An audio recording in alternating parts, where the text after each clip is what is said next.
tonight with a gem in the desert as the Phoenix Suns try to take a 2-0 lead over the defending champion Los Angeles Lakers. So let's get you set for Game 2 by looking back first at Game 1. The Suns made a statement in their 99-90 win. Devin Booker led the way with 34 points, the most ever by a Suns player in his career playoff debut.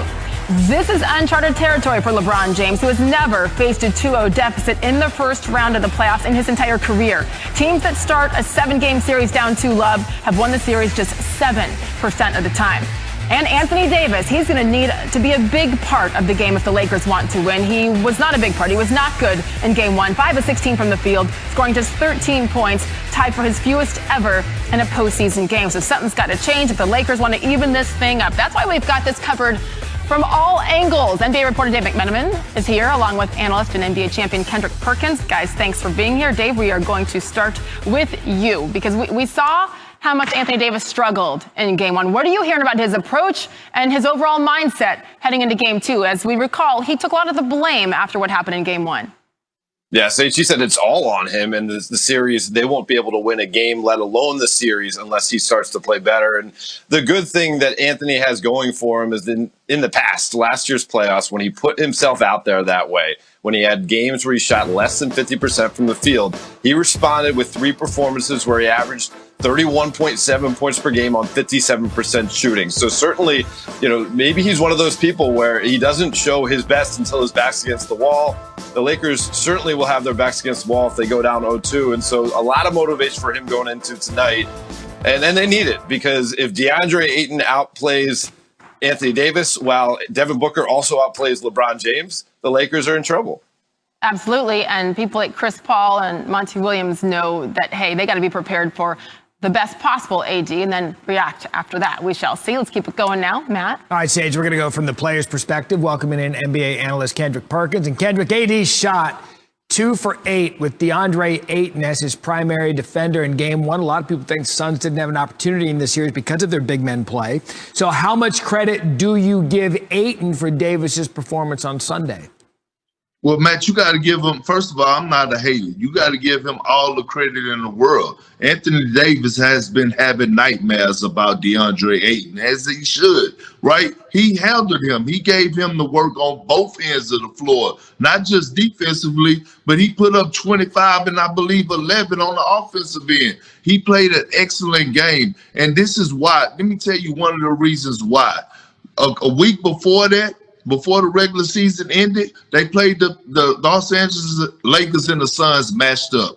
And Anthony Davis had 42 points. You don't think DeAndre Ayton was hearing about that? You don't think that his coaches was on him about that? You don't think he heard that through social media, through guys like myself? And he manned the hell up and he guarded Anthony Davis. Now it's on AD to respond. So what I'm going to tell DeAndre Ayton is he better strap his shoes up and strap his boots up really, really tight because AD is going to come out aggressive. He's going to come out firing, and he's going to come out looking like a generational talent that we all have come accustomed to seeing. It could be a great matchup tonight because AD has looked like the #1 overall pick for quite some time. DeAndre Ayton hadn't. Charles saying this on TNT.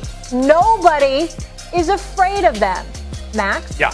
What do the Lakers need to do to strike fear in opponents? Well, right now, Chuck is exactly that on a dime. What do they have to do? LeBron has to look like LeBron. AD has to look like AD. By the way, hitting some shots from the outside. Remember, I said last postseason he was hitting from 3 unlike he'd hit in his career. It's series after series. Can he still do that? And if not, can he be AD in other ways? If LeBron and AD are playing like their real selves, and all it takes is a couple guys, KCP, a couple guys getting hot from the outside. 2 games like that, the whole Western Conference will fear them. You know how quickly it changes?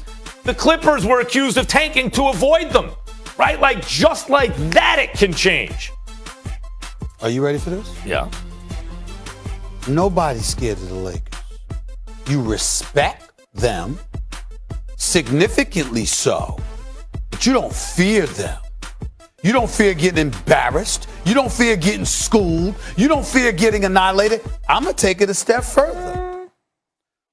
The biggest reason I have never put LeBron James as #1 is because there's never been a time when LeBron James has instilled fear in anyone. Oh, come on. Listen. Come on. Let me explain. His jump shot, once upon a time, was suspect, and his free throws have always been suspect. So the lack of consistency when it came to those two things, you respected him, you knew he was great, you knew you had to bring your A game in order to have a chance, you knew he was superior to you, but you didn't fear complete annihilation from LeBron James. He just swept the Western Conference last year. Excuse me. I'm going to tell you again. He swept the Western Conference. I'm not giving you a basketball analysis.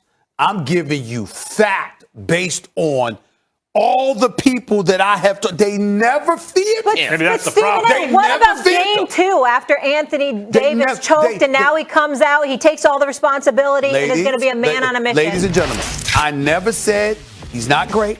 I didn't say anything like that. Look at that full screen, by the way, right there. You mean by fear like a clutch closer? You know how you scared to death to even look at Jordan wrong because what he did. That's not LeBron. That's what I'm saying. Kobe, stuff like that. That's what I'm saying. All right, we'll keep it moving here, guys. Today marks the 1-year anniversary of George Floyd's murder. Last night, the NBA Social Justice Coalition called on the U.S. Senate to pass the shot from anywhere, fearless. Let me tell you something. Devin Booker stepped onto the court. First ever playoff game in his career. There's LeBron James. There's Anthony Davis. There's Chris Paul, his teammate. And he was clear. Think about that for a second. LeBron AD and Chris Paul all going to the Hall of Fame, first ballot, all tons of playoff experience, championships everywhere you look. Devin Booker was easily the best player on the floor for his playoff debut. And you know why this doesn't surprise me? I always wondered about Devin Booker. Is he an empty calorie stats guy? He's putting up big numbers and shooting on a bad team. Then I saw what he did in the bubble. 8 games. He averaged 31, 6, and 5, went 8-0. 31, 6, and 5, went 8-0. He was the best player in the bubble during the regular season.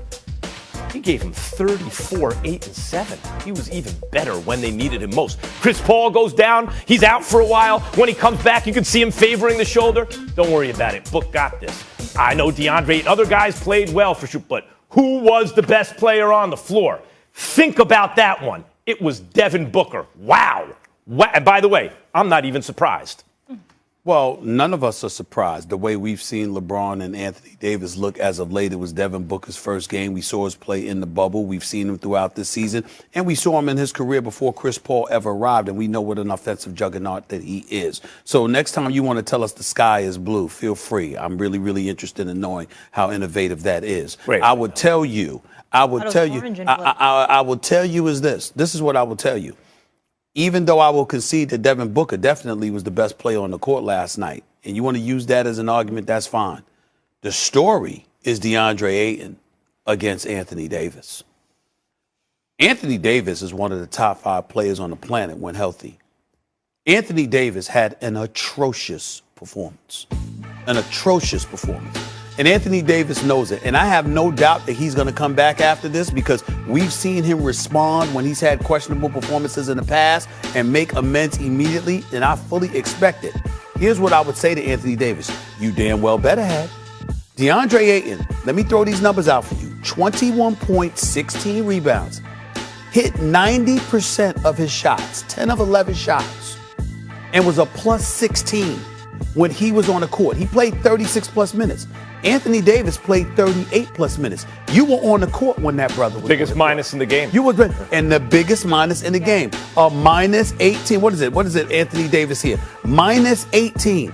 Minus 18 with Anthony Davis on the court. Just 5 of 16 shots, 31% shooting from the field. Okay, excuse me. How many rebounds did you have? 7? 7 rebounds? 7 rebounds and shooting 31% from the field. And this young pup, okay, first playoff game, takes it to you like that. Wait a minute. He looked bigger. He looked stronger. He looked like he had more. It's DeAndre Ayton we talking about here. Now, we know he's good. And we know that CP3's been working with him. And we know that CP3 has been in his face and in his ear saying, in order for us to come out of the West, we need you. We know CP3 been preaching that to him.